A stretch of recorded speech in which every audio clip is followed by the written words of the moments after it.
Anything I might possibly say is not new. It's not the first time, for me at least, to have so much damage to my brain, my limbic system. When I woke up after being extubated after 14 days on a ventilator in a medically induced coma, having developed pneumonia, it was somewhat of a miracle. But there I was, a week out of the SICU at Northwell, just looking around,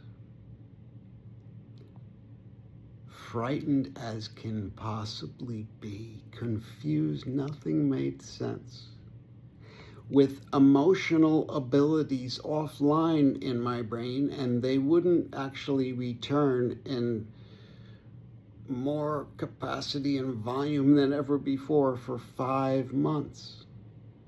So my emotional capability was offline for 5 months. And in the months following waking up miraculously after being extubated, my facial affect was very blunted or constricted, or what I mean for anyone who's not familiar with the field of psychiatry, where I spent a 38-year career as a psychiatric nurse clinician. What I mean is, if you were to see my face then when I laid on a stretcher or a hospital bed, I would look just like this. Now, if you were to assume what's going on with me, what am I thinking? Where am I at? And in that assumption, you were to mix in any preconceived notions, anything that affects you personally or emotionally from experience or trauma or whatever. The reason I am saying this is because assumptions waste a lot of mental energy. And they also, if a person is so completely misunderstood, they also can lead to unimaginable cruelty. So let me take this moment to introduce myself. As I said, my name is Pete Schiffman, and just 4 or 5 years ago, a version of me, the old me, built this studio because it was a part of my attempts to grow the NPO Media Podcast, which was born in 2016 after I attended a Baltic Street book reading event for NAMI Staten Island on the South Shore of Staten Island at a restaurant. I'm mentioning this because I was so inspired by a young man who spoke there, who had written a book about his experiences as a young man dealing with hardcore challenges of schizophrenia and auditory hallucinations telling him to do horrible things, but he fought that. And the way he fought it, aside from the use of a gold standard of medications hard to come by these days because of liability concerns, but I'll speak about clozapine or clozaril another time. That young man wrote a book which was published, and it was on Amazon, and I put a link to the NAMI New York City Staten Island website because I immediately saw his power, there, using creative arts, using expression. He used music, lyrics, hip hop. He rapped. He talked about nightmarish things that to the average person you might just think, he's just talking about this, that, or something about life. No, he was being honest. The things that man was living with in his head were so cruel. But you know what? I saw it for what it is, a demonstration of true bravery and courage. I see that demonstration all the time around me. And I was always very perceptive of certain things about people, from a 38-year career as a nurse, 16 years with NAMI, years focused on very consistent themes. And they were, if you live with a chronic and serious mental illness, which is a form of a brain disorder, you are struggling with a few different issues. For one, insight.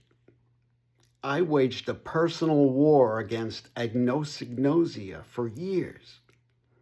By that I mean certain mental illnesses over time, I believe, rewire a person's brain. Because it's not a lack of character or just not strong enough to accept it and do it. It's nothing like that. I believe it's the mental illness attempting to protect itself. So the entire world can believe someone is batshit but them.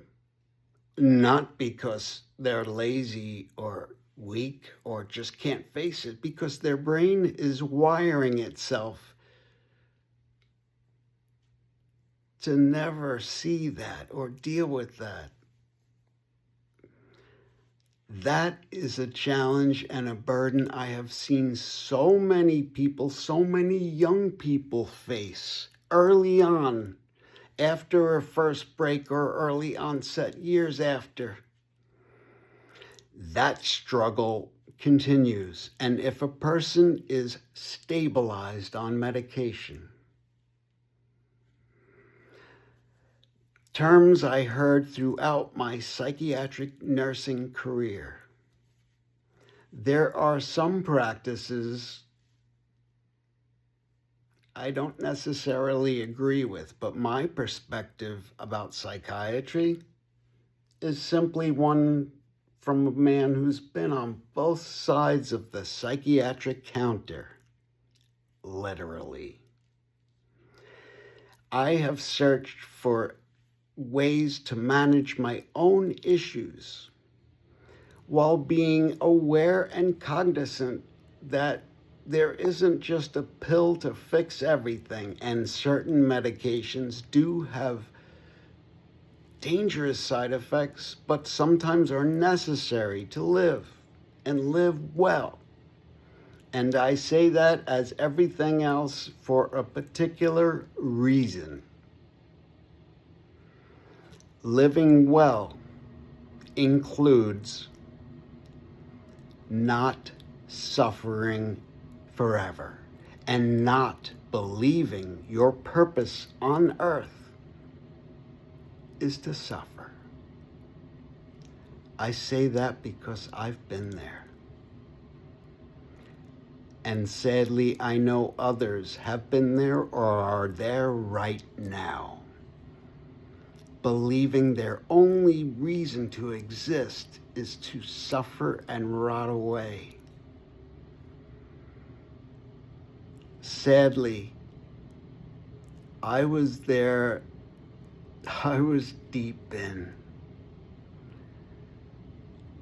But mine is a case that is specific to me. And every person on earth is unique with unique challenges and situations and perspective. The way I perceive the world now is much different than before. I was always an empath, except as a relentless advocate for anyone with any type of a serious and chronic mental illness, black, white, brown, regardless of gender, age, I did not care. And I chose to always work in public service because the people with the least were always the people who need help the most. And I tried to be part of that. And I have saved a few lives over the years, and I like to think I've made some difference somewhere, helping someone find their own recovery. My goals were nothing magical back then, nor are they now. But now, my role is not as a healthcare professional who can provide for his family and part of a community and different, all of those aspects about me, my role, most of my identity, my history, my future, all of that was erased on 17 September 2024. A whole lot of me never made it off the 4th floor. My body was brought to Northwell SICU, and I was kept alive on a ventilator, and the SICU neurosurgery intensivist team is spectacular. And I owe everything to Dr. Motivella and her amazing team. And Dr. Stillwell, I need to make a separate video expressing my gratitude to you. I can't expect you to watch 30 minutes or 12 minutes into this. But I am just expressing myself, and I am using my brain. And I have to think somewhere there might be someone who has a voice, but like me before, won't allow themselves to use it. Either if you don't want to upset your family or seem ungrateful, but you suffer to extremes. I know how brutal loneliness can be. You can be in a house full of people, yet you can be the loneliest person on earth in your head. To wonder who you are you really a person? To be so mixed up as I was when I was very fragile and vulnerable, and the healthcare system I dedicated a life for turned around and traumatized me like a piece of absolute garbage. So I think to myself, which I do a lot, assumptions matter, because the invisible syndrome is a thing I have suffered for more extremely than any person should ever. Because my skull was fractured on the back. So after I miraculously survived the ventilator, if I was laying on a bed or a stretcher somewhere with absolutely no facial affect and no functioning emotions, perhaps somebody could assume what someone else said. Well, look at him, he's from Staten Island. Yeah, his age, yeah, he must be, oh yeah. So, as part of my introduction, let me show some things that the racist, manipulative mental patient, now these were my records shared, has been a part of in the past.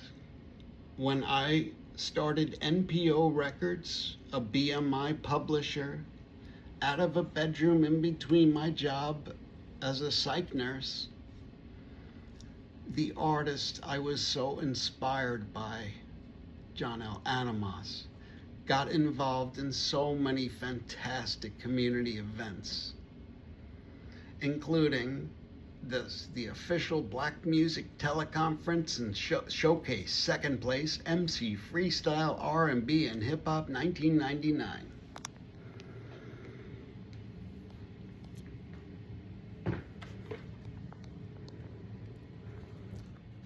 We released this album in 2000. I had already, as an indie record label, released wax, vinyl record EPs, CDs, cassettes in the past, had street teamed it in different cities, but the thing is, this was my proudest achievement. This, working with the Eggmen, Mike, Joe, everyone, incredible. But working with John L. Animas stuff, all of the producers and other artists I met and the things I became involved in, yes. I ran NPO Records, and that's a name that I found working in the psych emergency room at St. Vincent's. It was written right in the wall, NPO after nothing by mouth, non-paras. Went to a lawyer, formed a subchapter S corporation, climbed the top 25 of the mp3.com. At that time was independent. And a couple of songs I had produced, two that I had made the music beats for, which I was going to delete as every other sequence I hammered out on my workstation. Artist John L. said, wait, let me see that. Maybe I could do something. I think because I had no hip hop background, I was classic rock, jazz fusion, those things. I think that's why the intrigue was there to work with me. Take different perspectives, mix it in art, and mix in with that art a whole lot of pain. And something beautiful can come from it. And in that case, we were played on MTV in new Ford trucks and Creative's first MP3 player. Went out to California to see the urban music director, Paradise, and I will say it was a fantastic and intriguing education into things I knew nothing about. As a middle-class guy from Staten Island, always working in healthcare, never really involved in stocks, and I hated balancing the checkbook. I hated handling money, even collecting at work for Chinese food. So with the label, going to meetings, people might look at me and assume I was an investor. I was the bank behind the project. White guy from... I was involved with the artistic team, and I would have made an excellent artist union rep, but I was running a label. I didn't know how to make money. Made a few $1,000s in royalties, spent 40, but it went bankrupt.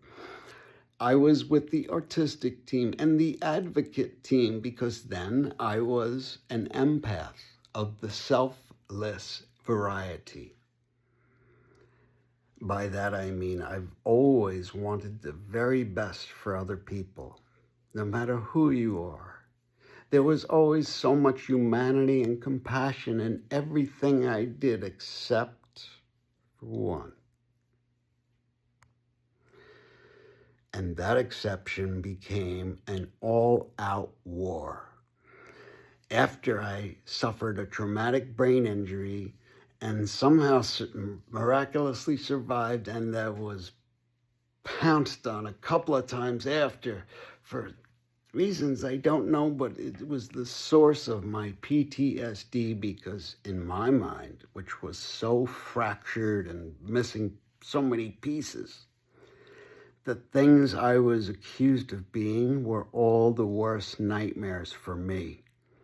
The opposite of who I have always been. So in my mind, which was once intelligent and very creative,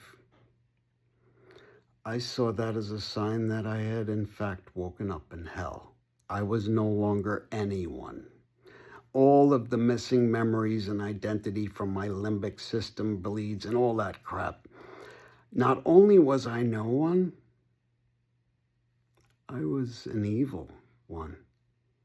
I was the one who had somehow broken reality. Therefore, I would be forced to watch everyone I care about suffer for reasons I couldn't figure out. And the only way I could possibly stop all the suffering was to stop being so selfish. Selfishness in the form of existing. Using every risk management and recovery tool I could imagine, I ran out of tools and skills, and I was faced with an impossible decision.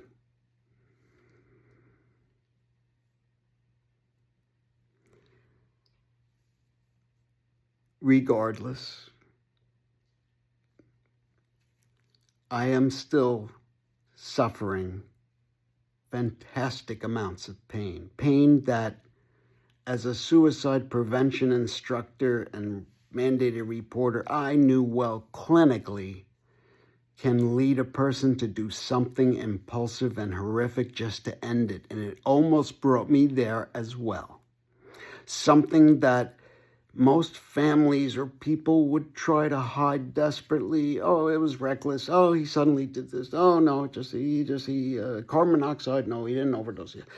People are embarrassed, but the reality is the true judge of suicidality, in my mind, is completion.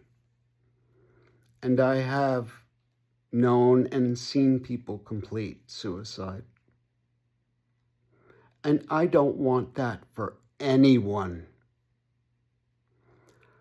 But part of the art of communication, and it is so critically important to communicate openly, honestly, without bias or judgment, anyone you can feel comfortable speaking to.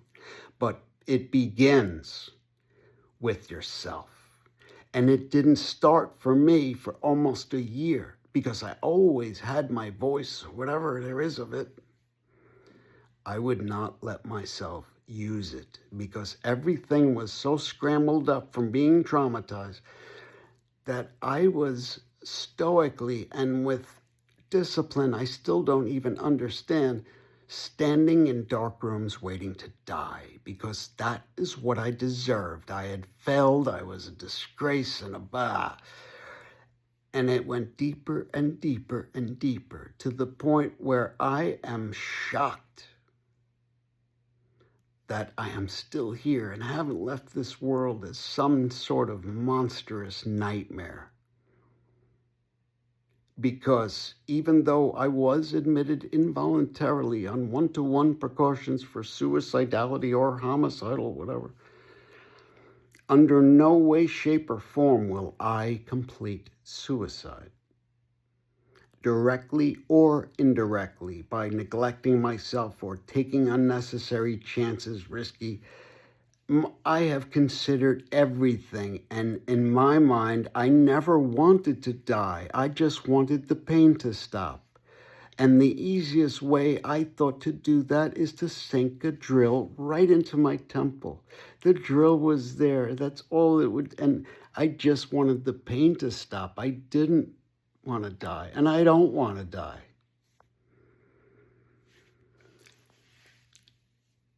I suffered with myelopathy and dysautonomia more severely than any human being ever should for 16 months before I had an anterior cervical discectomy, decompression, double fusion, whatever. Just 2 weeks ago. I attribute that suffering to two things. One, New York State Insurance Fund workers' comp.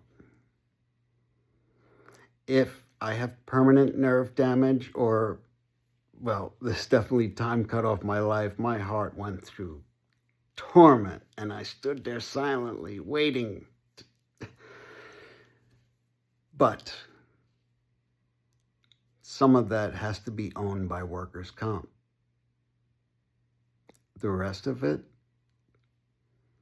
it's owned by people who traumatize me again and again unnecessarily because the assumptions were made, I guess, that I'm some kind of way and want to get someone in trouble and manipulative and pass around my health records. But I have no legal quarrel now because the psychiatrist who prescribed an antipsychotic at Weill Cornell, who was part of the group, standing around that nurse shocked and looking back at me in rage like, what a fucking piece of shit. If I was to completely let control go,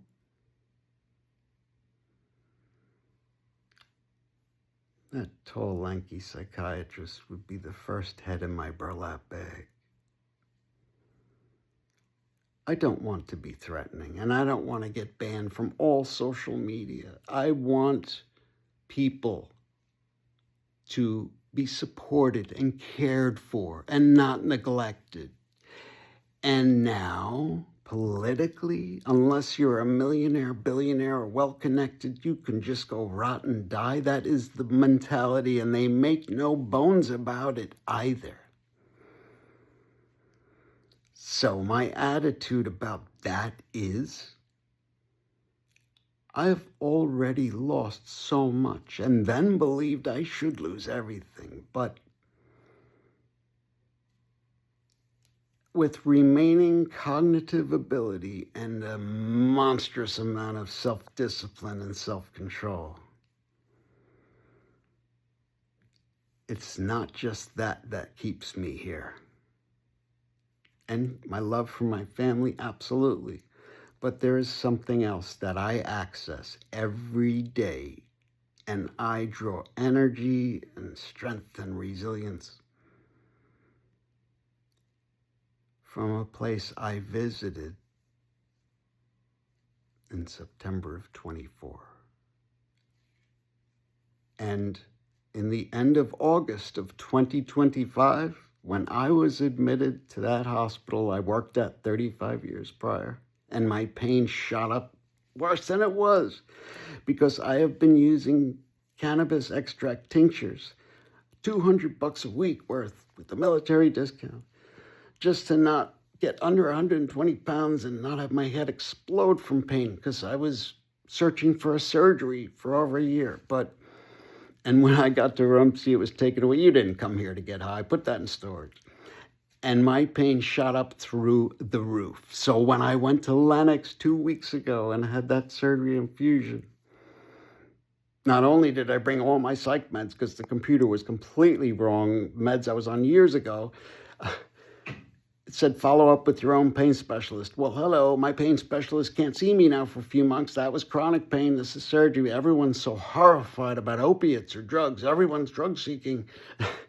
There I was taking my own medication and my own Rick Simpson oil cannabis extract, showing some of the young nurses, this is what I do so I can actually even drink Ensure or eat. And my attitude is, if someone wants to take it away, you can't have that. I respect that. Lessons learned, stay away from hospitals. I worked careers in hospitals for 38 years. Now, as a patient who is dependent and disabled, my advice is generally stay away from hospitals. And I respect people that work in the hospitals. I've been there, and now it's a shambles. With health insurance, investors calling the shots of everything more than ever. If you are a wealthy, connected oil person or pharmacy or tobacco somewhere, money talks. Sadly, those with no money, those with no connection, those with no clout to get things done for themselves or their family are left to rot and die. I think that's so cruel and unfair. My attitude is this. I agree with Ghost on this. Fuck around and find out. Those are now words I live by.